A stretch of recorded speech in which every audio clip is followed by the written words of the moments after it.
Ancienne et nouvelle alliance. Parallélisme. Y a-t-il une différence, frère? Ah oui, hein? Il y a une différence entre l'ancienne et la nouvelle alliance. Alors, c'est ce parallélisme qu'aujourd'hui nous voulons essayer un peu de découvrir ensemble. Et ce n'est pas avec nos propres connaissances, mais selon la parole révélée de notre Créateur. Bienvenue dans cette session d'enseignement. Merci pour toutes les personnes qui nous suivent et toutes les personnes qui s'abonnent dans notre chaîne. Et vraiment que Dieu vous bénisse. Vous tous qui nous encouragez par vos commentaires, par vos appels. Merci beaucoup, vraiment, c'est droit au cœur. Alors, nous tenons encore à parler au travers de ces réseaux. Je ne sais pas par quel réseau vous êtes tombé sur cette vidéo, pour parler d'un sujet très très important qui fait beaucoup de débats autour de la communauté chrétienne, l'ancienne et la nouvelle alliance. Vous allez vous rendre compte qu'il y a certaines communautés, il y a certaines églises, il y a même certaines assemblées qui se disent: nous, on ne connaît pas la nouvelle alliance, nous, on ne connaît pas le Nouveau Testament, nous, on lit seulement les prophètes, nous, on lit seulement l'Ancien Testament. Il y en a d'autres qui se disent: oh, votre ancien là, on n'est pas là, nous, on est dans la nouveauté, nous, on est dans le nouveau, dans la nouvelle alliance. Alors, c'est quoi vraiment? Qu'est-ce que nous devons retenir dans cela? Alors, pour cela, nous allons vraiment nous plonger dans les messages et chercher à découvrir la petite partie, la petite portion, la petite prophétie que le Saint-Esprit m'a peut-être donnée, parce que lui-même il dit, la Bible dit que nous prophétisons en partie. Donc, personne ne va se dire que moi j'ai toute la révélation. Alors, la petite révélation, c'est celle que j'aimerais partager avec quelqu'un. Toi qui es tombé sur ce message, je te prie de ne pas passer outre ce message. Vas-y jusqu'au bout et partage-les aussi à tes proches pour qu'eux aussi soient bénis. Alors, la première des choses que nous devrons découvrir et savoir, c'est que l'ancienne ou la nouvelle alliance, ce sont comme des alliances de contrats. Voilà. Si on peut parler de alliance, c'est comme un contrat. Alors que ce soit la première ou la seconde alliance, ce sont comme des contrats. Alors ce sont des contrats. Or, quand on parle d'un contrat, quand on parle d'une alliance, c'est toujours quelque chose qu'on fait entre deux personnes, deux peuples, deux nations. Donc, une alliance a toujours été entre deux. Ok? Quand on parle d'une alliance, cela veut dire que c'est quelqu'un qui fait alliance avec un groupe. Donc, que ce soit beaucoup de personnes dedans, mais il représente un groupe. Alors, ici, l'alliance, c'est Dieu qui a fait alliance. Alors Dieu a premièrement fait alliance avec des grands êtres. La première alliance, Dieu l'a conclue avec Adam. Et la seconde alliance, Dieu l'a conclue avec le Christ, le Messie. Alors, ce que vous devrez savoir, c'est que Dieu, quand il a fait alliance, quand il a fait ce contrat, il avait d'abord fait contrat ou alliance avec Adam, qui était le premier Adam, le premier humain, le premier homme. Mais malheureusement, c'est que Adam avait amené toute l'humanité dans le royaume des ténèbres, qui veut dire dans la mort. Ouais, quelqu'un va dire: comment est-ce qu'Adam nous a tous amenés dans le royaume des ténèbres, dans la mort? Vous savez, la désobéissance d'Adam, Dieu lui avait promis, Dieu lui avait dit qu'Adam, tu sais quoi, ce que je t'interdis là, le jour où tu vas le faire, le jour où tu vas désobéir, tu vas mourir. Maintenant, ce que Adam ne savait pas, c'est que sa mort n'était pas seulement sa mort. Sa mort était aussi la mort de toutes les personnes qui devraient venir après lui. Parce que Adam était le premier homme, c'était lui le prototype, c'était lui le modèle de par qui étaient tirés tous les hommes. Vous voyez, vous verrez qu'à partir d'Adam est sortie la femme. Donc, pour dire que Adam était comme le premier prototype, il était le premier homme de qui devraient venir tous les hommes. Donc, l'erreur d'Adam était comme l'erreur de toute personne qui devrait sortir de lui. Donc, la mort d'Adam était la mort de nous tous. Pourquoi? Parce que lorsque Adam était mort, il a plongé lui et toute l'humanité qui était derrière lui dans le royaume des ténèbres. Ok? Et Dieu a encore fait alliance, parce qu'on a dit c'est un contrat. Dieu a encore fait alliance avec le second Adam qui s'appelle le Christ, Jésus-Christ, qui par sa mission en tant que Christ a sauvé toute l'humanité et a redonné la vie à tous ceux qui vivent en lui.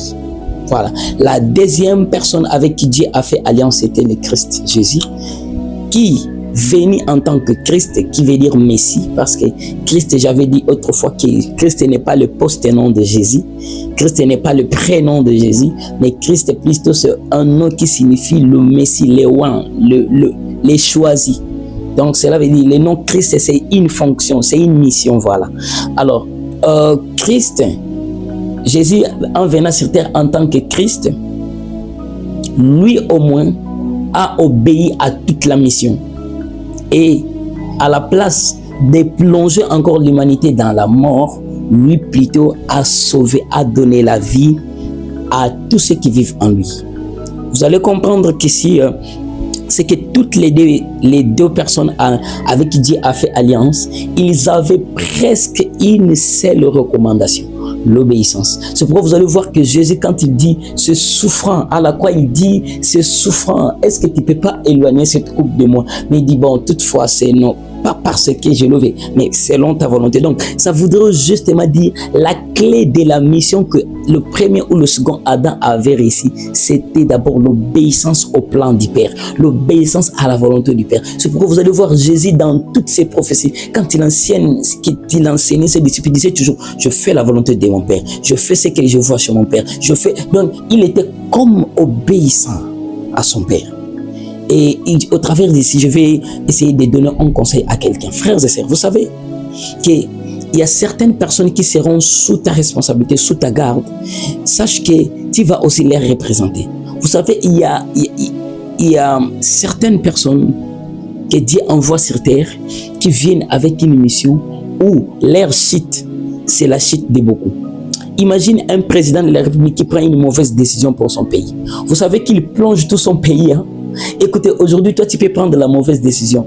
Comme tu n'es rien, tu n'as pas beaucoup de responsabilités, ça ne peut pas peser. Mais il suffit juste qu'un président prenne une très très mauvaise décision. Un gouverneur prenne une très mauvaise décision. Vous savez que cette décision aura des faits non seulement sur lui, mais sur les personnes autour de lui. Oui, donc vous devrez comprendre que dans la vie, quand Dieu vous donne des gens sous votre responsabilité, faites attention. Il y a certaines erreurs que vous pouvez commettre. Ça peut avoir des conséquences néfastes sur la vie de ceux qui sont sous votre garde ou sous votre responsabilité. Alors, retenons ceci. L'ancienne alliance fait de nous morts, voilés, prisonniers, esclaves. Vous savez, l'ancienne alliance qui a été conclue entre Dieu et Adam fait de nous de morts, il fait de nous des voilés, il fait de nous des esclaves du péché. Pourquoi? Parce que Dieu avait dit à Adam que quand vous mangerez, vous allez mourir. Et réellement, Adam a mangé et puis ils étaient morts. Et nous aussi qui sommes sortis de lui, sommes également morts. Ok? Et nous étions également voilés et étions devenus esclaves du péché. Nous étions devenus esclaves du monde de ténèbres parce que le diable nous a haïs dans son monde. Et c'est pourquoi vous allez voir quand le serpent était venu, il dit hey, qu'est-ce que Dieu vous a dit? Quand vous mangerez, vous allez... Non, c'est pas vrai. D'ailleurs, quand vous mangerez, vos yeux s'ouvriront. Oui, exactement. Le diable, c'est quelqu'un qui essaie de dire la vérité, mais qui n'est pas vérité, qui est faux. Vous savez que leurs yeux se sont ouverts. Mais leurs yeux se sont ouverts pas pour mieux voir Dieu, mais pour mieux voir leurs péchés. Vous savez, il y a certaines vies, il y a certaines choses que vous allez commettre, que vous allez faire dans votre vie. Ça ne vous ouvre pas seulement les yeux pour voir Dieu, mais ça vous ouvre les yeux pour mieux voir vos péchés. Il y a dans certaines relations certaines religions, dans certaines églises que vous aurez. Quand vous venez dans notre église, nous allons vous illuminer, vous allez voir clair. Nous allons vous éclairer. Et Jésus nous a déjà dit que nous sommes des lumières. Jésus m'a déjà dit que je suis la lumière du monde. Une ville située au-dessus d'une montagne. Il n'y a pas quelqu'un de plus lumineux que Jésus. Lui d'ailleurs, il n'a pas la lumière. Jésus est la lumière. La Bible dit, le diable se déguise en ange de lumière, mais Jésus ne se déguise pas en ange de lumière. Il est lui-même lumière. Donc toute lumière que les autres essayent de prendre, c'est Jésus qui les leur emprunte. Vous comprenez? Donc tu n'as pas besoin d'aller dans quelle religion, dans quelle assemblée, dans quelle église pour être illuminé. Jésus est déjà lumière. Il peut t'illuminer et t'éclairer. Sa parole peut t'éclairer. Vous entendez? Donc, le diable voulait leur dire, écoutez, le jour où vous mangerez, vous serez éclairés. Et ils ont désobéi. Et regardez, il a plongé toute l'humanité dans la mort et dans l'esclavagisme. Et nous étions voilés. Au lieu de voir Dieu, on commençait à voir les péchés. Au lieu de voir plus clair Dieu, on commençait à voir autre chose. Oui, alors, et lisez avec moi 2 Corinthiens chapitre 3, 14 à 15. 2 Corinthiens chapitre 3, 14 à 15, la parole déclare ceci. Mais ils sont devenus durs d'entendement, car jusqu'à ce jour, le même voile demeure quand ils font la lecture de l'Ancien Testament, de l'Ancienne Alliance. Et ils ne s'élèvent pas parce que c'est en Jésus-Christ qu'il disparaît. Écoutez, toutefois qu'ils sont dans l'Ancien Testament. Écoutez, l'Ancien Testament, ce n'est pas lire la partie de Genèse jusqu'à Malachie. Non, l'Ancien Testament ici, c'est une manière. L'Ancienne Alliance, c'est une manière de voir d'abord. Ce n'est pas d'abord les livres.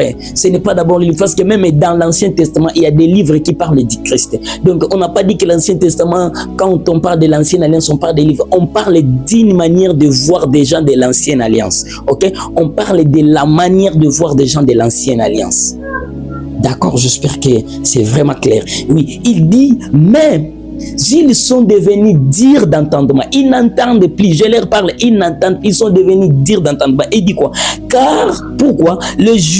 Car jusqu'à ce jour, même les voiles demeurent quand ils font la lecture dans l'Ancien Testament. Quand vous lisez la Bible avec l'esprit de l'Ancien Testament, quand vous voyez Dieu avec l'esprit de l'Ancien Testament, vous êtes en quelque sorte voilé. Et le verset 13, il dit, verset 15, il dit, jusqu'à ce jour, quand on lit Moïse, un voile est jeté sur leur cœur. Ici, vraiment, on ne parlait pas vraiment de Moïse en tant que personne. On parlait de Moïse en tant que, parce que, généralement, quand on parle de Moïse, on voit directement la loi. Les gens croient que c'est comme la loi était vraiment quelque chose de Moïse. Mais on parlait plutôt de la manière de voir de la loi. Voilà. La loi, quand on parle de la loi, les gens vraiment ils voyaient la loi, mais ils ne voyaient pas Dieu. Ils voyaient d'abord les écrits, mais ils ne voyaient pas celui qui a donné les écrits. Ils pouvaient être obéissants aux écrits, mais pas obéissants à celui qui les a donné les écrits. Il dit, mais jusqu'à ce jour, quand on lit Moïse, un voile est jeté sur leur cœur.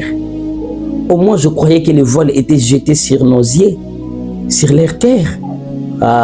Donc, c'est là où j'ai compris que quand on veut voiler quelqu'un, on ne va pas d'abord le voiler les yeux, on va d'abord lui voiler les cœurs. Quand on te voile les cœurs, même les yeux ne verront plus rien. Parce que Dieu, on ne le voit pas avec des yeux comme ça. Dieu, on le voit, on le comprend, on le connaît par les yeux de notre cœur. Waouh! Mais, ok, donc on a dit l'Ancienne Alliance fait de nous de morts, de voilés, de prisonniers et des esclaves, mais la Nouvelle Alliance fait de nous de vivants, dévoilés, sauvés et libres. Voilà, l'Ancienne Alliance fait de nous de morts, voilés, esclaves, prisonniers. Mais la Nouvelle Alliance, écoutez, la Nouvelle Alliance de Jésus fait de nous des vivants. On était morts, mais Jésus nous a redonné la vie. Et on était voilés, mais Jésus nous a dévoilés. Ok? Et nous étions prisonniers. Jésus nous a sauvés. On était esclaves. Jésus nous a libérés. On est libre dans la Nouvelle Alliance. On est libre en Jésus-Christ. In Jesus Christ. We are free in Jesus. On est libre en Jésus.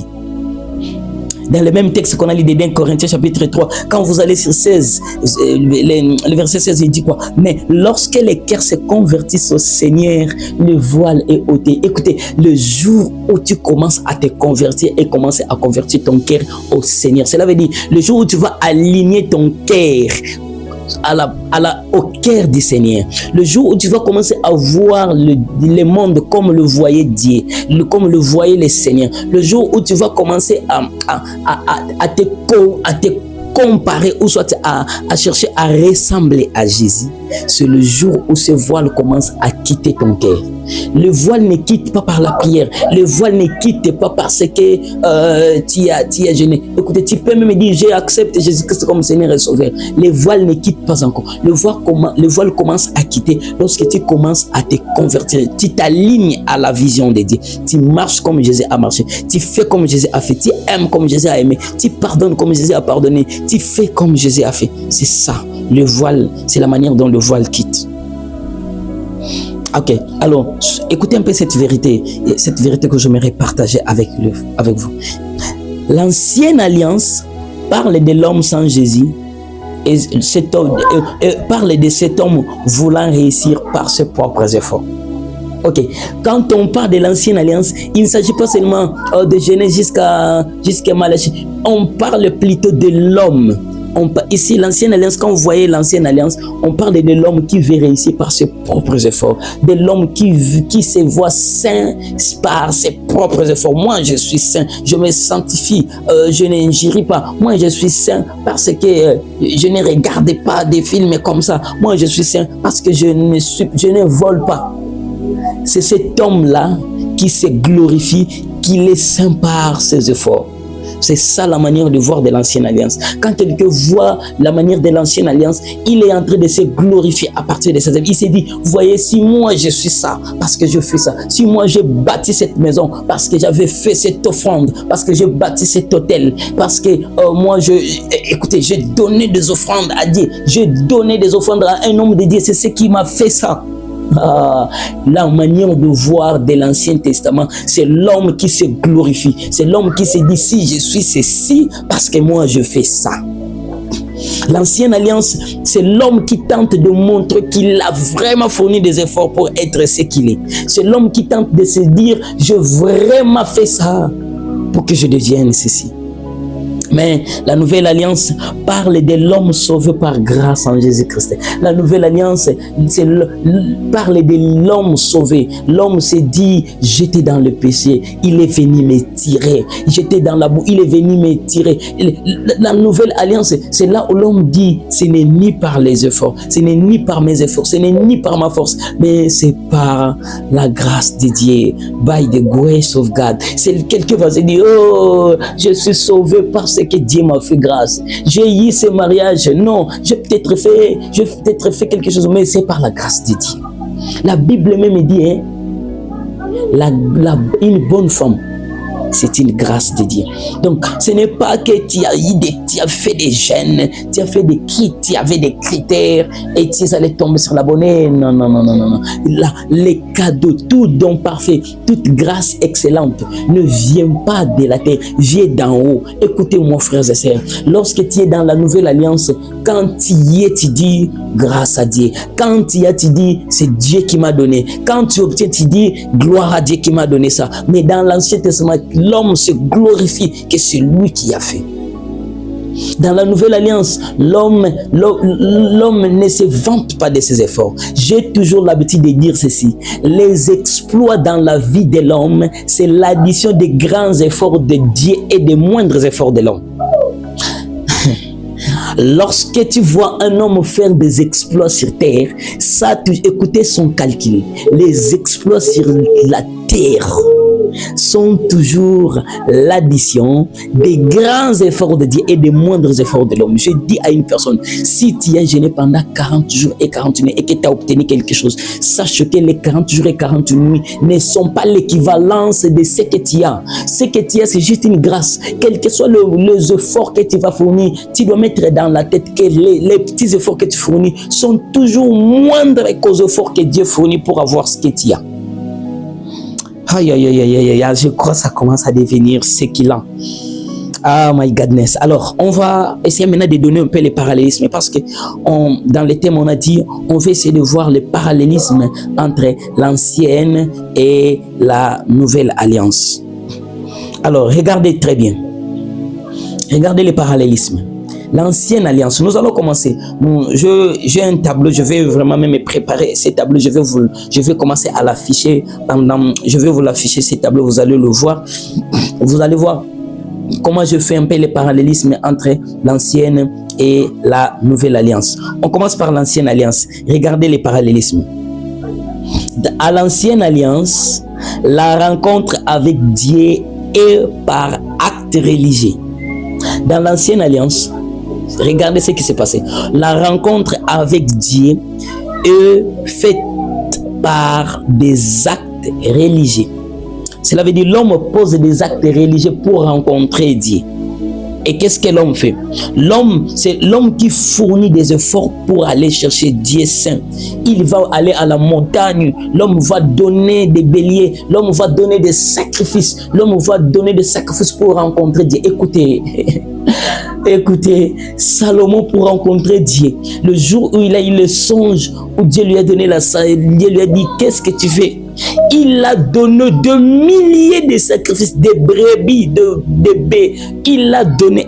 Et je me suis, le jour où j'ai lu ce passage, je me suis dit, Seigneur, si vraiment c'est comme ça pour nous, pour avoir cette intelligence et de la sagesse, moi je crois que nous autres, on sortira comme ça sans rien. Avec des familles dont on est sorti, des familles sans nom. Où trouverai-je des offrandes chaque jour que je irai présenter? Quels efforts fournirai-je pour rencontrer Dieu? Dans l'ancienne alliance, l'homme pour rencontrer Dieu tente de fournir des efforts. L'homme tente de fournir, pour rencontrer Dieu, il fournit des efforts. Il pose des actes religieux. Il faut que je sois habillé comme ça. Il faut que j'aie un habit. Il faut que j'aie des talits. Il faut que j'aie un chapelet. Il faut que j'aie une bague. Il faut que j'aie une croix sur mon cou. Il faut que des actes religieux. Quelqu'un va dire, il faut que j'aie des lots bénites, des lots de tel, des lots de tel. Ça, ce sont des choses qui viennent. Ce sont des conséquences justes de la relation. Mais ça ne peut pas être la base de ta relation. Si réellement, toi, la base de ta relation avec Dieu, c'est un habit. Le jour où cet habit va se brûler, tu ne vas pas prier. Le jour où cette chaînette va se perdre, tu ne vas pas prier. Le jour où on va incendier ta maison et que toutes les idoles que tu avais, tout ce que tu avais comme de choses, des actes religieux, lorsque ces choses vont se brûler, tu n'auras plus à parler avec Dieu. Dans l'Ancien Testament, l'homme pour rencontrer Dieu, il tente de faire des actions, des cérémonies. Mais dans la Nouvelle Alliance, la rencontre avec Dieu est d'abord une relation. L'homme se rencontre d'abord avec Dieu, pas parce que l'homme l'a demandé. L'homme ne se rencontre pas avec Dieu parce qu'il a porté de quoi. L'homme se rencontre d'abord avec Dieu parce qu'ils sont en relation. Ils se connaissent. L'homme et Dieu se connaissent. Ils sont en relation. Ok? Donc ici, dans l'ancienne alliance, on nous a dit, c'est l'homme qui va tenter, l'homme qui va voir Dieu. Mais dans la nouvelle alliance, c'est Dieu qui prend l'initiative de venir chercher l'homme perdu. Oui, dans la nouvelle alliance, c'est Dieu qui prend l'initiative d'aller chercher l'homme perdu et lui donne tout par sa grâce et non par mérite. Ici, dans la nouvelle alliance, Dieu nous donne pas par effort, pas par mérite, mais par grâce. Dans la nouvelle alliance, quand l'homme se perd, Dieu est capable d'abandonner 99 brebis pour aller chercher une seule brebis qui est perdue. Vous entendez ça?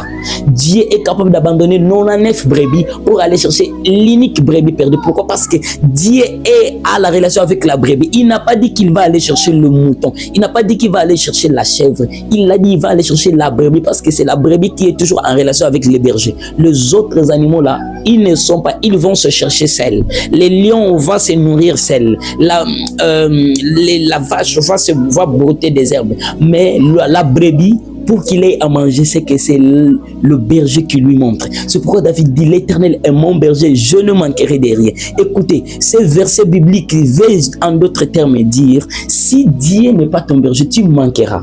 Dieu n'est pas le berger de tout. Dieu est le berger des brebis. Alors, Toi, t'es brebis ou t'es une chèvre. T'es brebis ou t'es un lion. T'es brebis ou tu es un renard qui va se chercher. Quelqu'un est en train de comprendre. Donc, dans l'ancienne alliance, l'homme se voit comme fort. Il s'est dit, moi, je vais me nourrir. Moi, je vais rencontrer Dieu. Mais dans la nouvelle alliance, l'homme dit, sans toi, je ne peux rien.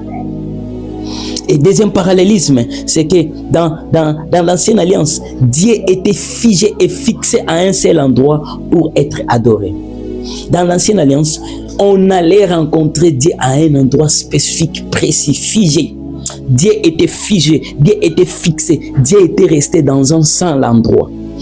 Et regardez, Jean chapitre 4, le verset 20. Jean chapitre 4, le verset 20, la Bible dit ceci. Nos pères ont adoré sur cette montagne.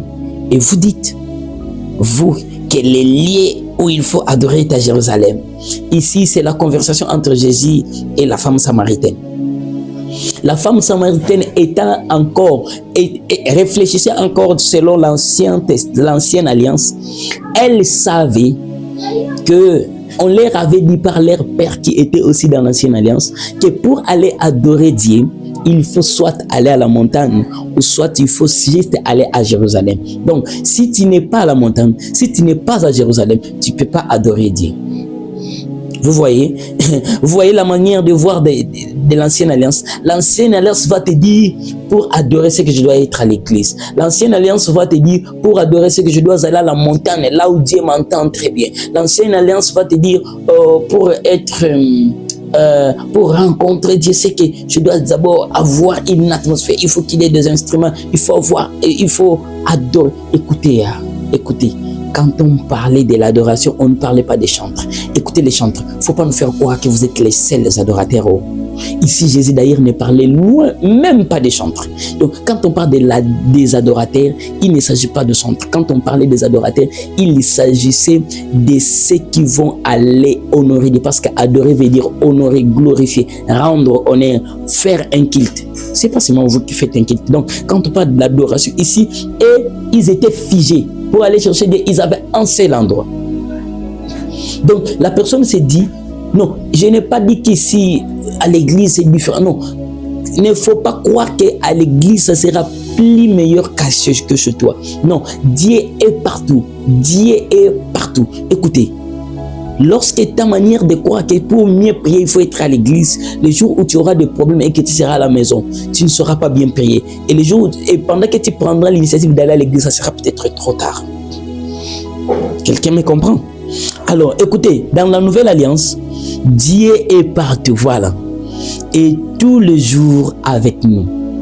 Dans l'ancienne alliance, Dieu est figé. Dans la nouvelle alliance, Dieu est partout. Et il est tous les jours avec nous. Jean 4, le verset maintenant 21. On a lu 20. Et regardez maintenant, la femme samaritaine a dit à Jésus, et nous, on nous a dit, pour aller adorer Dieu, soit montagne, soit Jérusalem. Sinon, si pas montagne, si pas Jérusalem, tu restes à la maison, tu n'adores pas Dieu. Oh, Jésus lui a dit, madame, tu confonds les choses. Écoutez, dame. Et femme, lui dit Jésus, crois-moi, l'heure vient où ça ne sera ni sur cette montagne, ni à Jérusalem que vous monterez pour adorer. Oh Seigneur, mais à Jérusalem, c'est là où on a bâti les temples. Ce n'est pas là encore là-bas, non. Ni à la montagne, ni à Jérusalem.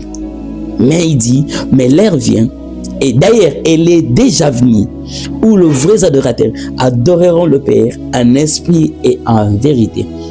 Car ce sont là les adorateurs que le Père recherche, que le Père demande. Jésus a dit, l'heure vient, et elle est déjà venue.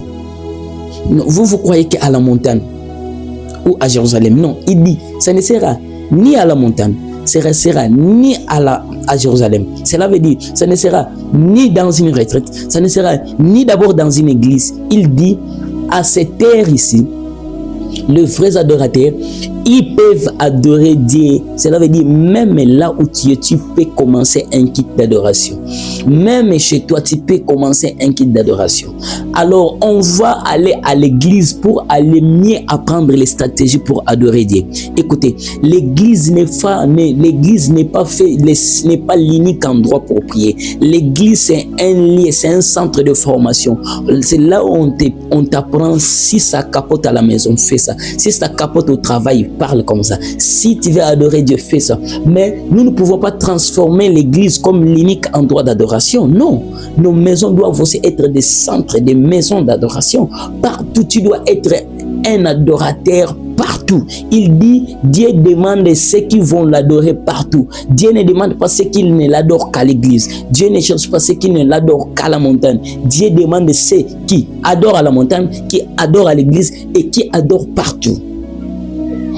Et quand vous voyez même le deuxième texte, quand vous voyez même Matthieu chapitre 1, le verset 23, il dit, voici la Vierge sera enceinte, elle enfantera un fils et on lui donnera le nom d'Emmanuel qui signifie Dieu avec nous. Et Dieu est avec toi. Et Dieu est avec toi. À l'église, il est avec toi. À la maison, il est avec toi. Au travail, il est avec toi. Partout où tu es, il est avec toi. Même quand tu vas dans la maison d'un féticheur, il est avec toi. N'y va pas parce qu'il est avec toi. Est-ce que tu m'as entendu? Et regarde, Matthieu 18, 20, il dit, car là où 2 ou 3 personnes sont assemblées en mon nom, je suis au milieu d'eux. Dieu n'a pas dit là où il y a des chrétiens. Dieu n'a pas dit là où il y a des enfants de Dieu assemblés à mon nom à l'église ou à la montagne. Il a dit n'importe quel endroit où il y a 2 personnes. Et quand ces 2 ou 3 personnes se disent, ok, on est là pour Jésus. On est là au nom de Jésus. On est là au nom de l'Éternel. Directement, il est présent. Écoutez, tu peux transformer ta maison en un centre d'adoration. Il doit vous arriver des fois à la maison, même les gens du quartier doivent vous demander quelle fête ils ont là-bas. Pourquoi ils louent Dieu? Et transformer aussi. Tu peux transformer ton bureau à une salle de louange. Il dit, il suffit seulement que vous soyez 2, 3 et que vous vous dites qu'on est là. Seigneur, on est là pour toi. Il est là. Je dis à une personne, tu es là. Même quand tu es sur les lits d'hôpital, je dis, tu es avec Dieu. Lorsque tu dis seulement que Seigneur, je suis là pour toi, il est là. Quelqu'un m'a entendu? Tu m'entendais certainement. Alors, autre parallélisme. Dans l'ancienne alliance, Dieu résidait dans un temple ou un tabernacle. Dieu avait dit à Moïse, bâtis-moi un tabernacle et je resterai là-bas. Et les enfants d'Israël, pour aller se juger, ils allaient là-bas. Pour aller écouter Dieu, ils allaient là-bas. Les enfants d'Israël, pour faire quoi que ce soit, ils allaient dans les temples. C'est ce que la femme samaritaine disait. Dit à Jésus que nous, on sait que si tu as besoin de parler avec Dieu, là-bas, à Jérusalem, soit à la montagne. Parce que Dieu entend très bien à la montagne. Dieu parle très bien à Jérusalem. Non, écoutez, maintenant dans la nouvelle alliance, regardez, dans l'ancienne alliance, Dieu résidait dans un temple, dans un tabernacle. Dans la nouvelle alliance, nous sommes en Jésus-Christ les temples du Saint-Esprit. Donc, en Jésus-Christ, nous sommes comme des temples mouvants. Ah, est-ce que quelqu'un est en train de comprendre? En Jésus-Christ, nous sommes comme des temples mouvants. Jésus-Christ a fait de nous, de chacun de nous, un temple. Il a dit dans 1 Corinthiens chapitre 6, verset 19, il dit, ne savez-vous pas que vos corps est les temples du Saint-Esprit qui est en vous et que vous avez reçu de Dieu? Et que vous ne vous appartenez point à vous-même. Écoutez, je me redire à une personne, tu es un temple. Toi-même, tu es un temple. Tu peux commencer à entamer un kit d'adoration parce que toi-même, tu es un temple. Et tu es un temple mouvant, un temple qui bouge, une église qui bouge. Tu es un tabernacle mouvant. Alors, je continue. Autre parallélisme. Dans l'ancienne alliance, Dieu était représenté par des actes religieux ou de créatures. Dieu, pour représenter Dieu, il fallait poser des actes. Il fallait bâtir un autel. Il fallait mettre des croix. Il fallait mettre des bougies. Il fallait mettre une statue. Il fallait mettre de l'encens. Comme Moïse, pour que les enfants d'Israël, quand ils étaient attaqués par des serpents venimeux, on a dit, hey, fais de nous un serpent d'airain. Donc, toute personne, quand il est mordu, même dans la forêt, on doit courir vite pour venir regarder les serpents d'airain. Et vous avez compris que là, Dieu était représenté par des actes religieux, où Dieu était représenté par des créatures. On devrait représenter Dieu par des créatures. Dans les tabernacles, on a représenté les chérubins, les propitiatoires, la table, il y avait des chandeliers. Ah, ça c'est dans l'ancien. Dans la nouvelle alliance, Dieu est gravé dans nos cœurs. Nous le connaissons progressivement. Dans l'ancienne alliance, Dieu avait été représenté. Il fallait qu'il y ait une photo pour voir que tu es devant Dieu. Dans la nouvelle alliance, Dieu est gravé dans nos cœurs. Cela veut dire quand je ferme les yeux, quand je me prosterne, je vois Dieu au-devant de moi. Je le vois. Cela veut dire je ne suis pas obligé, quand un serpent me mord, je ne suis pas obligé de courir, d'aller voir les serpents des reins. Je peux me prosterner et déjà le temple de Dieu est juste devant moi. Je ne sais pas si tu es en train de me comprendre. Écoutez, lorsque là, Dieu était représenté par des créatures dans l'ancienne alliance. Quand tu vois dans Deutéronome chapitre 5, le verset 8, quand Dieu est en train de donner la loi, Dieu maintenant, quand il a vu que c'était maintenant trop. C'était trop, parce qu'il ne pouvait pas passer des cultes s'il n'y avait pas de créatures. Il ne peut pas passer un culte s'il n'a pas de bougies. Il ne saura pas passer un culte s'il n'a pas de couronne, s'il n'a pas sa bague, s'il n'a pas son mouchoir. S'il n'a pas le mouchoir, il ne peut pas. S'il n'a pas de talit, s'il n'a pas un chapeau, s'il n'a pas les tapis, tu ne peux pas t'asseoir, tu ne peux pas prier. Si je n'ai pas si je n'ai pas quoi, le manteau, si je n'ai pas ma robe, je ne saurais pas aller à l'église. Si ma robe est sale, je ne saurais pas me présenter à l'église. Cela veut dire, là, on allait avec Dieu à cause. Donc, quand cet acte religieux, quand cet objet ou cette créature est abîmée, je ne saurais pas prier Dieu. C'est pourquoi Dieu il dit dans Deutéronome chapitre 5, le verset où il dit « Tu ne te feras point d'image taillée, des représentations quelconques, des choses qui sont en haut dans le ciel, qui sont en bas sur la terre et qui sont dans les eaux plus bas que la terre. » Tu ne peux pas aller voir une représentation dans le ciel et venir décorer ça. Et je vis une créature dans le ciel. Maintenant, je vais me décorer ça pour que je commence à l'adorer. Dieu a dit « Tu ne peux pas faire ça. Si tu vois une créature dans le ciel, ne viens pas reproduire ça. Même si tu vois une créature sur la terre, ne viens pas reproduire ça. Si tu vois même une créature sur la terre, ne représente pas ça pour que ça devienne l'objet d'une adoration. » Et dans la nouvelle alliance, Dieu est gravé dans nos cœurs. Dans Jérémie chapitre 31, le verset 33, qu'est-ce que la Bible dit? Il dit « Je mettrai ma loi au-dedans d'eux, je l'écrirai dans leur cœur, je serai leur Dieu et ils seront mon peuple. » Vous entendez? Hébreux chapitre 10, le verset 16, il dit quoi? « Je mettrai mes lois dans leur cœur et je les écrirai dans leur esprit. » Tu entends? Dieu a dit, hein, je mettrai ma loi, ma parole. Tu as besoin de me voir. Ma parole, c'est moi. Tu as besoin de me voir. Regarde à la parole que je gravais à l'intérieur de toi. Il a dit, je mettrai ma loi dans son esprit. Cela veut dire, là où tu seras, la parole de Dieu, elle est avec toi. Dieu est avec toi. Autre parallélisme, c'est que les cultes à Dieu, dans l'Ancien Testament, dans l'Ancienne Alliance, les cultes à Dieu étaient d'apparence religieuse. Ok? Cela veut dire, il fallait, comme ce que j'ai dit précédemment, là-bas les cultes étaient, il faut vous habiller. Vous allez voir que les rabbins, les sacrificateurs de l'Ancien Testament étaient habillés. Ils avaient des habits de robes et ils avaient des tenues. Et nous, dans notre église, on porte toujours tenue bleu-blanc. Le jour où tu vas manquer cette tenue, tu n'iras pas à l'église. Nous, dans notre église, avant d'aller au culte, je dois avoir un chapelet, je dois avoir une bague, je dois avoir une canne, je dois avoir comment c'est d'ailleurs on appelle ça, les bâtons. Je dois avoir le bâton de Moïse. Moïse avait le bâton. Nous sommes les descendants de Moïse. On doit avoir des bâtons. Frère, le jour où ces bâtons prendra fait, tu ne sauras plus prier, parce que déjà au moment où tu mets ta foi vers quelque chose, le jour où cette chose va s'abîmer, ta foi va bouger. Alors, il y a des gens qui font le culte à Dieu par apparence religieuse. Il doit avoir un habit, il doit avoir d'abord une prière. Nous, notre culte commence d'abord par ces rituels. Et maintenant, si tu n'as pas commencé par ces rituels, tu vas te dire, oh, je devrais commencer par demander le pardon. Et j'ai oublié de demander pardon des péchés. Maintenant, je commence à demander à Dieu. Ça, c'est de la religion. Nous, notre culte commence toujours par pardon de péché. Nous, notre culte, après pardon de péché, nous allons commencer à appeler le Saint-Esprit. Quand on appelle le Saint-Esprit, maintenant, on va commencer à demander. Maintenant, quand quelqu'un fait une prière, il commence directement à demander, il dit, tu n'as pas respecté le protocole. Hey, la relation avec Dieu, quand tu es en relation avec Dieu, il n'y a pas un protocole préétabli. Le protocole peut changer. Les choses peuvent changer. Dans la nouvelle alliance, le culte est d'abord fondé sur la relation intime.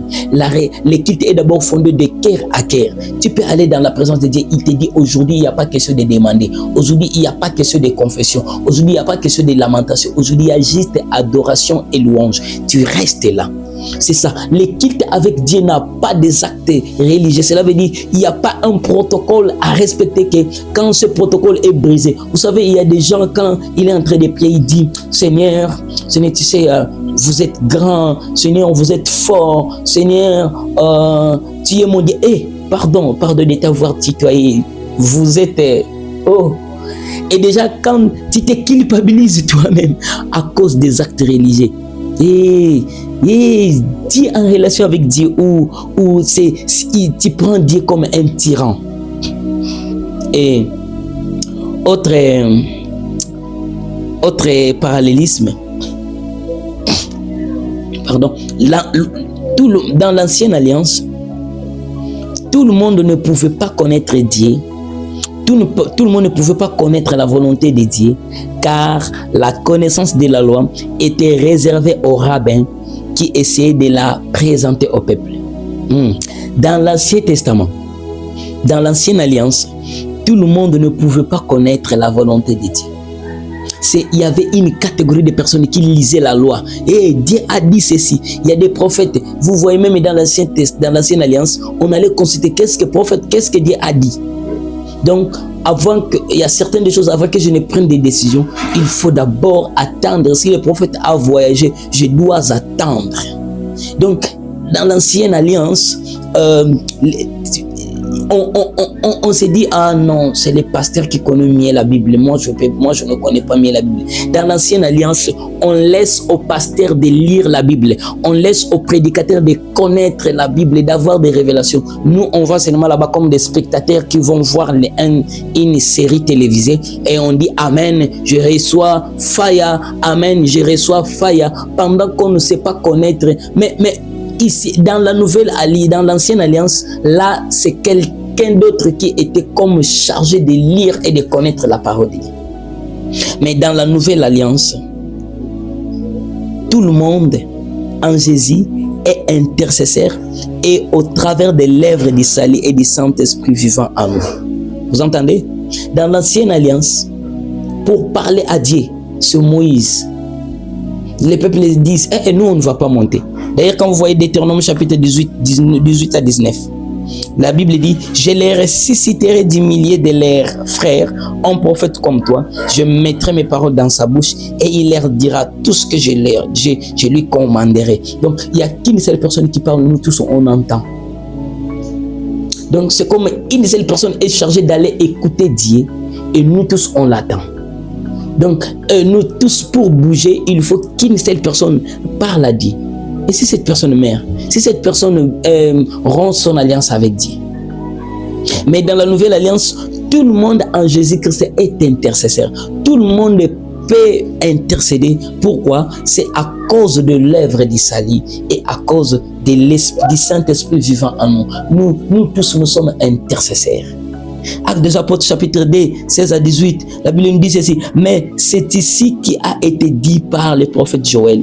Dans le dernier jour, dit Dieu, je répandrai de mon esprit sur toute chair. Vos fils et vos filles prophétiseront. Vos jeunes gens auront des visions et vos vieillards auront des songes. Oui, sur mes serviteurs, sur mes servantes, dans ces jours-là, je reprendrai de mon esprit et ils prophétiseront. Vous entendez? Là-bas, c'est un seul prophète qui parlait pour tous. Ici, tout le monde est devenu prophète. Des fils et des filles prophètes. Des jeunes gens, des jeunes gens. Ils ont des visions. Des vieillards, ils ont des songes. Il dit, sur mes serviteurs, sur mes servantes, il y a mon esprit et tous peuvent prophétiser. Écoutez, dans la nouvelle alliance, tu n'as pas besoin de craindre quelqu'un qui prophétise. Si quelqu'un prophétise, c'est de la normale. Parce que c'est ce que Dieu nous a dit, que nous tous, nous allons prophétiser.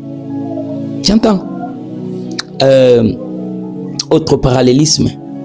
Dans l'ancienne alliance, c'est les sacrificateurs, les fils d'Aaron et les Lévites avaient l'accès au lieu très saint. Vous entendez? Dans l'ancienne alliance, pour aller au lieu très saint, c'est seulement les Lévites et les sacrificateurs, les fils d'Aaron qui avaient cet accès-là.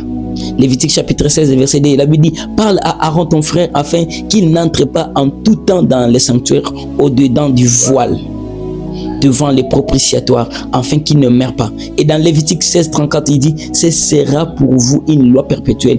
Une fois par an, on fera l'expiation pour les enfants d'Israël. Donc là-bas, on allait au lieu très saint une fois par an. De même pour voir Dieu, c'était difficile quand vous le voyez aujourd'hui, jusqu'à l'année prochaine.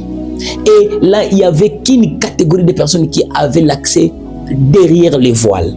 Donc, il y avait un voile et ce qui s'est passé derrière là-bas, c'est eux, quand ils vont parler avec Dieu, ils viennent se demander, Dieu a dit ceci. Donc, même s'ils disent la vérité, ok, même s'ils nous mentent, nous on croit seulement parce que c'est lui qui était là.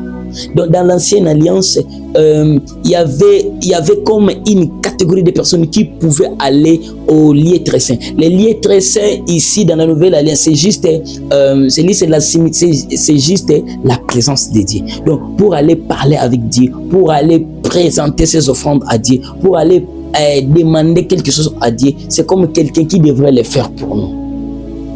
Vous voyez? Donc, dans l'ancienne alliance, il y avait quelqu'un qui allait derrière le voile. Mais écoutez, dans la nouvelle alliance, Jésus a fait de tous ceux qui l'ont reçu et qui croient en son nom un royaume de sacrificateurs. Jésus, dans la nouvelle alliance, il a fait de tous ceux qui l'ont reçu et de tous ceux qui croient en son nom un royaume de sacrificateurs, et il nous a donné l'accès au lieu très saint avec sa carte d'identité. Et Jésus, là-bas, c'était juste le fils d'Aaron et les Lévites. Les autres là, vous n'êtes pas permis d'entrer dans les lieux très saints. Mais dans la nouvelle alliance, Jésus a fait de nous tous un royaume on est tous devenus des sacrificateurs. On peut donc aller dans les lieux très saints et présenter des sacrifices, ok, et être reçu en tant que sacrificateur. Et écoutez, il dit encore, il nous a ouvert l'accès pour aller voir le Père. On pourrait aller. La condition, c'est juste avoir sa carte d'identité. Il faut juste avoir la carte d'identité de Jésus. Tu vas accéder. Matthieu 27, le verset 50 à 51. La Bible dit ceci. Jésus poussa de nouveau un grand cri et rendit l'esprit. Et voici le voile du temple se déchira en deux, depuis les hauts jusqu'en bas, et la terre trembla, les rochers se fendirent. Le voile dont on a parlé dans Lévitique, que c'est seulement les fils d'Aaron qui allaient derrière le voile. Ici, le voile se déchire. Oh, voilà ce qui s'est caché derrière. Quand Jésus a crié, le voile s'est déchiré. Le diable a crié que Jésus a crié parce qu'il a tellement souffert. Or, le diable, quand Jésus a crié, c'est pour ouvrir. Écoutez, la souffrance de Jésus, c'est pour ouvrir quelque chose de toi. La souffrance de Jésus, les cris de Jésus. Et c'est pourquoi les maîtresses de Jésus, c'est ta guérison. La Bible dit, quand Jésus a crié, le voile qui nous cachait, le voile qui faisait qu'on ne puisse pas voir ce qui se faisait derrière les rideaux, c'est cassé, c'est déchiré en deux morceaux, et nous tous on pouvait maintenant accéder, on pouvait voir, oh le Père. Tu pourrais aller adorer le Père, va et vient, tu peux aller, tu peux faire des milliers de tours sans que personne. Là-bas on disait que c'est une fois l'année, mais ici tu peux aller toute fois que tu veux, tu peux aller voir le Père, tu peux consulter le Père toute fois que tu veux. Apocalypse chapitre 1, 5 à 6, la Bible dit, c'est que, et de la part de Jésus-Christ, les témoins fidèles, le premier-né des morts et les princes du roi de la terre, à celui qui nous aime, qui nous a délivrés de nos péchés par son sang et qui a fait de nous un royaume de sacrificateurs. Vous avez entendu, pour Dieu son Père, il dit, à lui soit la gloire. Il a fait de nous un royaume de sacrificateurs. Écoutez, tu n'es pas, quelqu'un va croire que quand on parle de sacrificateurs, ça doit seulement être ceux qui font le service à l'église. Tu sais que tu es sacrificateur de la maison. Et d'ailleurs, quand je parle de sacrificateur, attention, moi je ne parle pas des pasteurs, je ne parle pas des responsables des églises, je parle des sacrificateurs. Un sacrificateur n'est pas seulement celui qui fait des sacrifices à l'église, même un père est sacrificateur chez lui. Oui, même une maman, tu es sacrificateur à la maison. Chez toi, tu es sacrificateur parce que c'est toi qui as la responsabilité des gens autour de toi. Donc, quand tu as des responsabilités, sache-le bien, tu es sacrificateur. Jésus a fait de nous tous des sacrificateurs. On peut aller présenter des offrandes et on peut plaider en faveur des autres. Ok? Dernier parallélisme, monsieur, que c'est les sacrificateurs qui priaient pour le pardon des péchés et accompagné du sacrifice d'une bête. Et chaque péché n'avait pas le même prix. Dans l'ancienne alliance, c'est les sacrificateurs qui priaient pour le pardon des péchés. Pour quand le peuple d'Israël péchait, il faut qu'un sacrificateur prie, va plaider et il va amener des bêtes, des animaux à tuer. Pourquoi? Parce qu'il n'y a pas de pardon sans sacrifice. Ça, c'est une loi divine. C'est un principe. Quand tu commets un péché, le pardon du péché sans sacrifice n'existait pas. Même jusqu'à dans la nouvelle alliance. Alors, toutefois, quand tu commets un péché, pour que le Père, le Créateur te pardonne, quand tu commets un péché, tu ne pêches pas d'abord pour ton propre corps. Tu pêches d'abord devant Dieu. Et quand tu pêches devant Dieu, Dieu ne te pardonne pas seulement parce que tu demandes pardon. Dieu te pardonne parce que tu as demandé pardon et que tu as fait un sacrifice. C'est ça le principe général. Alors, dans l'ancienne alliance, pour que les pardons soient effacés, il faut qu'un sacrificateur aille plaider, aille dire à Dieu d'apaiser sa colère et de pardonner et surtout de lui présenter des offrandes. Et chaque péché avait une quantité de bêtes à offrir. Celui qui a volé, peut-être un verre de blé et celui qui a volé un bé ne payait pas le même prix. Vous comprenez? Donc chaque péché avait comme un prix. Celui qui a tué ne payait pas le même prix. Vous allez voir même dans Lévitique, quand on donnait des sacrifices à donner, vous allez voir que chaque péché a presque un prix, a presque une équivalence à payer. Mais dans la nouvelle alliance, Jésus est d'abord le souverain sacrificateur et il est le sacrifice parfait à présenter au Père pour qu'il nous pardonne. Vous entendez ça? Dans l'ancienne alliance, c'est un sacrificateur qui devrait monter. Donc quand le sacrificateur ne monte pas, vous ne serez pas pardonné. Et dans l'ancienne alliance, il fallait présenter des bêtes. Oh, si c'était à notre époque, avec tous ces péchés que nous commettons chaque jour, où devrais-je trouver des bêtes à présenter chaque jour? Où devrais-je trouver des animaux à donner chaque jour pour que je sois pardonné? Mais écoutez, dans la nouvelle alliance, Jésus est d'abord lui-même le souverain sacrificateur et Jésus est aussi le sacrifice parfait que le Père avait agréé. Il est le meilleur sacrifice. Donc, quand Jésus se présente devant le Père, quand tu as péché et que Jésus se présente, le Père va te pardonner. Ésaïe chapitre 53, le verset 4 à 5, la Bible déclare ce que cependant ce sont nos souffrances qu'il a portées, c'est de nos douleurs qu'il s'est chargé. Les châtiments qui nous donnent la paix est tombé sur lui et c'est par ses meurtrissures que nous sommes guéris. Vous entendez? Les péchés, il a porté nos péchés. Les châtiments qui pesaient sur nous, c'est lui qui l'a porté. Et il s'est chargé de nos douleurs. Donc, à la place que nous souffrons, lui a souffert. À la place que nous puissions mourir, lui est mort. À la place que nous soyons condamnés, lui a été condamné. Tu as entendu? Le souverain sacrificateur. Et il s'est donné un sacrifice parfait. Et le Père, depuis que Jésus s'est donné en sacrifice, nous, quand nous allons demander pardon au nom de Jésus, nous sommes pardonnés. 1 Pierre chapitre 2, le verset 24, la Bible dit, lui qui apporte lui-même nos péchés en son corps sur le bois, afin que, morts au péché, nous vivions pour la justice. Vous entendez? Lui qui apporte lui-même nos péchés en son corps sur le bois. Donc, la montée de Jésus à la croix, c'est pour porter nos péchés. Oh, est-ce que tu as entendu? Est-ce que tu as entendu ce que la nouvelle alliance a fait de toi, mon frère, ma soeur? Ne te culpabilise plus parce qu'il y a quelqu'un qui a porté tes péchés. Ok? Alors, j'aimerais terminer en disant ceci. Il y a des choses maintenant que tu dois retenir parce qu'on a donné la différence entre l'ancienne et la nouvelle alliance. Alors, retiens ceci. 1. Ta réussite ou ton échec ne dépendent plus de la bonne ou de la mauvaise relation entre Dieu et les sacrificateurs. Écoutez, toi qui me suis, ta réussite et ton échec, tu ne peux plus le mettre sur les dos du pasteur, de votre père ou de votre mère, parce qu'il a fait soit de bonnes ou de mauvaises choses. Oui, ta réussite et ton échec dépendent d'abord de ta relation avec Dieu. Ça ne dépend ni d'abord de la relation avec ton sacrificateur, celui qui est sur toi. Donc, si ce n'est pas que les sacrificateurs sur toi a la mauvaise ou la bonne alliance avec Dieu et puis toi tu échoues. C'est pas que le pasteur est tombé dans les péchés et que toi tu échoues. C'est pas que ton père a fait quoi que ce soit et que toi tu vas échouer. Non. Ta réussite et ton échec dépendent d'abord, premièrement, de ta relation avec ton Créateur.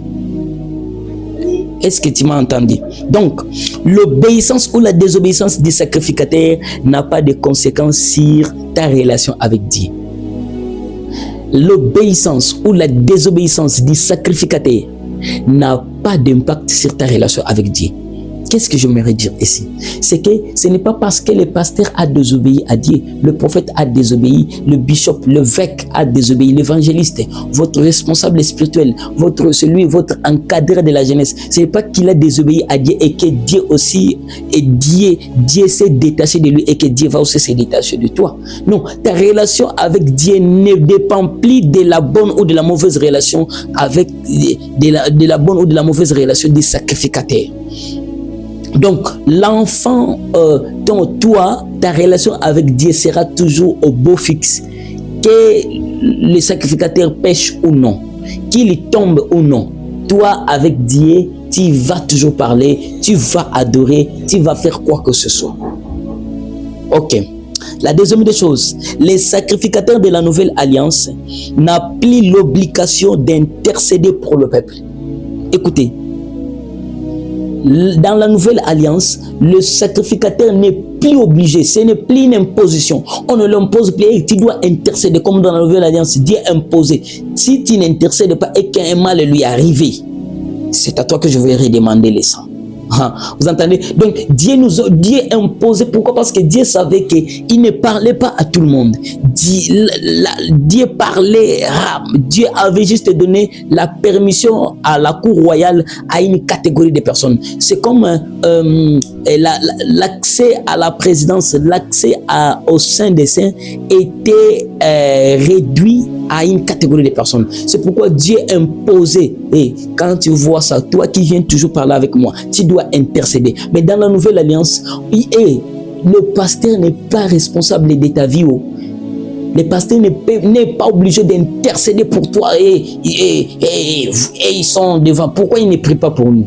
Toi, tu pries pour qui? Si tu veux que quelqu'un prie pour toi, et toi parce que tu pries pour qui? Si réellement tu veux que moi je prie pour toi, c'est que toi tu pries pour quelqu'un d'autre. Sinon, si toi tu ne pries pas pour quelqu'un d'autre, pourquoi moi je dois prier pour toi? Écoutez, dans la nouvelle alliance, personne n'est maintenant responsable, personne ne sera obligé pour intercéder pour toi. Pourquoi? Parce que l'accès à la cour royale est disponible à tous ceux qui sont en Jésus. Tous ceux qui sont en Jésus peuvent aller voir le Père parce que les transports ici, la carte d'accès, c'est seulement la carte de Jésus. Quand tu présentes seulement le nom de Jésus, tu peux accéder dans la cour royale. Là, ce n'est plus question, oh non, il faut avoir quoi? Il faut avoir le mandat, il faut être fils de, il faut juste avoir Jésus. Quelqu'un est en train de comprendre? Donc, alors, l'intercession en faveur des autres, dans la nouvelle alliance, l'intercession en faveur des autres n'est plus une imposition de Dieu, mais une révélation de l'Esprit. Vous entendez? Dans la nouvelle alliance, ce n'est plus Dieu qui impose, intercède. Dans la nouvelle alliance, ce n'est plus Dieu qui oblige, prie. Dans la nouvelle alliance, c'est maintenant l'Esprit qui commence à te révéler. Tu dois prier pour telle personne, tu dois prier pour telle personne, tu dois parler en faveur de telle personne. Ce n'est plus une obligation, c'est maintenant une révélation, c'est une recommandation de l'Esprit. Vous entendez? Ce n'est plus une obligation. Et la troisième des choses que nous devons retenir, l'avant-dernière chose que nous devons retenir, c'est que dans la nouvelle alliance, Jésus est devenu notre souverain sacrificateur et intercesseur permanent auprès du Père. Il attend juste que tu reconnaisses tes péchés et demandes pardon en son nom. Hein? Ici, ce que tu dois retenir, comme nous étant dans la nouvelle alliance, Jésus est maintenant notre souverain sacrificateur et il est un intercesseur permanent auprès du Père. Alors quand tu as commis le péché, quand tu as fait quoi, quand tu as posé des actes, il faut juste que tu reconnaisses que je fais ça et aller lui dire, Seigneur, pardonne-moi. Père, pardonne-moi au nom de ton Fils Jésus. Je péchais, mais pardonne-moi de la part de ton Fils Jésus. Je péchais. Et c'est ce que Hébreu nous dit. Mais lui, Hébreu 10, verset 12. Hébreu 10, 12, il dit, mais lui, après avoir offert un seul sacrifice pour le péché, s'est assis pour toujours à la droite du Père. Il est là, à la droite de Dieu. Il est là, il intercède pour nous. Il est en train d'intercéder pour nous. Et quelqu'un va dire, est-ce que frère, donc, quand je pêche, je ne suis pas obligé d'en parler à un homme de Dieu, à un serviteur? Je n'ai pas dit ça. Est-ce que tu sais l'importance d'aller parler à un homme ou à un serviteur? Quand tu commets un péché, pourquoi aller en parler? Quand tu commets quelque chose de dangereux, pourquoi aller en parler à un serviteur ou à un homme de Dieu ou à un frère dans la foi? Ce n'est pas lui qui va demander pardon pour toi. Non. Non, n'obligeons pas. Ne faut pas confondre les choses, frères et sœurs. C'est pas lui qui va demander pardon. Lui peut plaider, lui peut t'aider, lui peut essayer de supplier Dieu pour toi. Mais d'abord, toi-même, tu dois être conseillé et c'est toi qui dois demander pardon. Et écoutez, parler à un homme de Dieu, ce n'est pas pour demander pardon. D'abord, c'est pour essayer un peu d'enlever la culpabilité en toi. Parce que tu sais, toutefois, quand tu commets des péchés graves, tu as tué, tu as avorté, c'est un péché qui va créer en toi une culpabilité. Et quand tu ne confesses pas ces péchés, ça va toujours te revenir. Et le diable va te dire, ne confesse pas ça. Pourquoi? Parce que le diable va profiter derrière ces péchés pour que ta relation avec Dieu soit voilée, pour que tu ne voies plus Dieu, pour que tu ne puisses plus avoir le goût d'aller adorer Dieu. Toutefois, tu vas toujours te sentir coupable et en te disant, est-ce que Dieu vraiment va entendre ma prière? Est-ce que non? C'est pourquoi tu dois en parler pour que ça ne soit plus secret, pour que quelqu'un d'autre entende ça. Si tu n'as pas peut-être le temps de rencontrer un pasteur, cherche un frère dans la foi qui peut t'aider. Quand il va prier, tu vas voir que cette culpabilité va te quitter. Ok? La dernière des choses, c'est là où je vais m'arrêter, c'est que les téléphones dans la nouvelle alliance, le téléphone du sacrificateur peut être indisponible. Retiens ça. Je reprends. Dans la nouvelle alliance, le téléphone du sacrificateur, pasteur, ton père, ta mère, un évangéliste, votre frère, peut être indisponible, peut s'éteindre, il peut manquer de forfait méga, il peut être là où il n'y a pas de raison. Mais les numéros verts pour contacter directement le Père en ligne sécurisée est disponible à tous ceux qui sont en Jésus. Frères et sœurs, mon téléphone va s'éteindre. Je peux manquer de forfait data, je peux être là où il n'y a pas de réseau. Le pasteur peut être en train de dormir, le prophète peut dormir, l'évêque peut dormir, le docteur peut dormir et le bishop peut dormir. Mais il y a un numéro vert qui ne demande pas de crédit. On appelle ça numéro vert parce que ça ne demande pas de crédit. Et ce numéro, il n'a jamais été indisponible. Il est toujours disponible. Et c'est une ligne sécurisée. Donc, quand tu parles avec ce numéro, là, on ne va pas entendre quand tu parles. Parce que quand tu viens me parler, je comprends que tu as un problème. Mais quand c'est toi-même qui vas directement vers le Père, personne ne saura que tu as ces problèmes. Alors, ce numéro est disponible à tous ceux qui sont en Jésus. C'est un numéro disponible à tous ceux qui sont en Jésus. Frère, sœur, apprends à aller consulter Dieu, toi seul et personnellement. Nous allons intercéder, prier. Mais sachez que nous ne le ferons jamais comme toi. Personne ne va prendre de longues heures de prière pour toi seul. La seule personne qui prendra de longues heures pour toi seul, c'est toi seul. Alors, frère, bâtis ta relation avec Jésus. Tu as Jésus, il te suffit. Jésus te suffit. Il dit dans Jean chapitre 14, verset 6, il dit, Jésus lui dit, je suis le chemin, la vérité et la vie. Nul ne vient au Père que par moi. Écoutez, tu veux aller au Père, tu n'as pas besoin de passer par le pasteur, tu n'as pas besoin de passer par les prophètes, tu n'as pas besoin de passer par qui que ce soit, par maman Kingandi, par papa tel, maman tel. Tu n'as pas besoin de passer par papa prophète. Tu as juste besoin d'aller toi seul. Jésus va t'y conduire. Et Jérémie 33, il dit, invoque-moi, je te répondrai. Je t'annoncerai des grandes choses, des choses cachées. J'aime beaucoup lire ces passages bibliques dans la version Nouvelle Français Courant. Il dit, appelle-moi, je te répondrai, je t'apprendrai des grandes choses, des choses cachées que tu ne connais pas. Qu'est-ce qui te dérange? Qu'est-ce que tu as comme problème? Qu'est-ce que tu as comme combat? Tu as besoin que Dieu te révèle des choses cachées. Ne viens pas passer par moi. Je ne suis pas intermédiaire. Il y a un seul intermédiaire, Jésus. Il y a un seul intermédiaire, Jésus. Va voir toi-même Dieu. Il va te dire des choses cachées. Vous savez, il y a certaines choses de toi. Dieu ne voudra jamais les révéler même chez votre pasteur, même chez ton père spirituel. Il y a certaines choses de toi. Dieu ne va pas les révéler. Dieu ne va que les révéler à toi seul. Alors, apprends à les consulter personnellement et individuellement Dieu. Apprends à bâtir ta relation avec Dieu. Qu'est-ce que tu vas faire? C'est facile. Il faut juste lire, méditer et obéir à la parole de Dieu. Lis toi-même la parole de Dieu, médite-la, essaye de comprendre ce que Dieu dit et obéis. Ok? Si tu n'as pas Jésus-Christ, toi qui as lu, tu n'as pas Jésus, accepte Jésus-Christ. Ou soit si tu vas seulement à l'église, mais tu n'as pas encore pris l'engagement d'accepter Jésus-Christ, je te supplie, si tu es tombé sur ce message, fais-le. Cherche à vraiment accepter la vie de Jésus. Cherche à accepter la vie de Jésus parce que dans l'Ancien Testament, dans l'Ancienne Alliance, on est mort. C'est en Jésus qu'on est vivant. En Jésus, on est dévoilé. En Jésus, les voiles est déchiré. On peut voir, tu peux connaître ta vie, tu peux connaître certaines choses cachées que tu ne connais pas. C'est ce que je pourrais partager. Merci, que Dieu vous bénisse. Partagez ce message et vous qui allez le partager, le Seigneur vous fera vraiment du bien. Merci.